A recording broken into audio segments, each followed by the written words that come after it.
Once again welcome to my channel Shanthi Chandal vlogs. பிரண்டை தொக்கு எப்படி பண்ணுறதுன்னு பார்க்கலாமா? 3 கட்டு பிரண்டை வாங்கியிருந்தேன். இதை ஆயிறது நம்ம அதில் நார் தன்மை நிறைய இருக்கும். ஸோ இதை ஆயும்போது கொழுந்த முன்னாடியில் நல்லா கிள்ளி எடுத்து அதை அப்படியே யூஸ் பண்ணிக்கலாம். நடுபாகத்தை எல்லாம் இது மாதிரி 4 பக்கமும் உரிச்சு எடுக்கணும். உரிச்சு எடுத்தால் இது மாதிரி வரும். இது கொழுந்து முன்னாடி உள்ள கொழுந்தை மட்டும் கிள்ளணும். நம்ம பிரண்டை வாங்கும் போதே கொழுந்தாக பார்த்து வாங்கிக்கணும். இது மாதிரி ஆஞ்சிக்கணும். இது பாருங்களேன், இது மாதிரி இருக்கணும். இது மாதிரி எல்லாத்தையும் ஆஞ்சி கட் பண்ணி எண்ணெயில் வறுத்து எடுத்து அரைச்சோம்னா பிரண்டை தொக்கு ரெடிங்க. இது அரிப்புத்தன்மை மிகுந்தது. ஸோ இதை நம்ம வாஷ் பண்ணும்போது கட் பண்ணும்போது கை கொஞ்சம் முணுங்கும். அதை க்ளீன் பண்ண பிறகு நம்ம கொஞ்சம் தேங்காய் எண்ணெய் தடவிக்கலாம். பிரண்டை ராஜ மூலிகை அப்படின்னு சொல்லுவாங்க. ஏன்னா எலும்புக்கு ரொம்ப பலம் சேர்க்கக்கூடியது பிரண்டை. அதனால் அடிக்கடி இதை குழம்பாகவோ இல்லை தொக்கு துவையல் இது மாதிரி நம்ம செஞ்சு சாப்பிட்டு வரணும். ஒரு பேன் வச்சு அதில் நல்லெண்ணெய் விட்டு இந்த பிரண்டையை நல்லா சுருளாக வதக்கி எடுக்கணும். அப்போ தான் அரிக்காது. நல்ல சுருளை இது மாதிரி வதக்கி எடுத்துக்கணும். அதுக்கு நான் ஒரு எலுமிச்சம்பழம் சைஸ்க்கு புளி எடுத்திருக்கேன். 3 கட்டு பிரண்டை இல்லையா, அதனால்.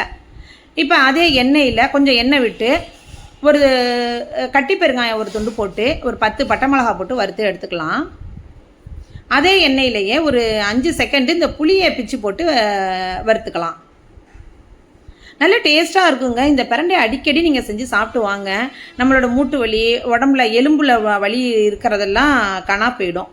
ஒரு 15-20 பூண்டு பல்லு சேர்த்து வதக்கியிருக்கேன். அதையும் சேர்த்து கல்லுப்பு சேர்த்து அரைச்சி எடுத்தோம் அப்படின்னாலே பிரண்டை தொக்கு ரெடி ஆகிடும். இது துவையல் மாதிரி நம்ம இப்படி யூஸ் பண்ணிக்கலாம். இதை தாளித்து கொஞ்சம் தலைன்னு வச்சோம்னா பிரண்டை தொக்கு. நல்லெண்ணெய் விட்டு கடுகுளுத்தம்பருப்பு போட்டு இந்த தொக்கு போட்டு கருவேப்பிலை போட்டு இந்த துவையலையும் வழித்து போட்டு அதோட மிக்சி ஜாரை கழுவி ஊற்றி கொதிக்க விட்டு எடுத்திங்கன்னா பிரண்டை தொக்கு ரெடி ஆகிடுங்க.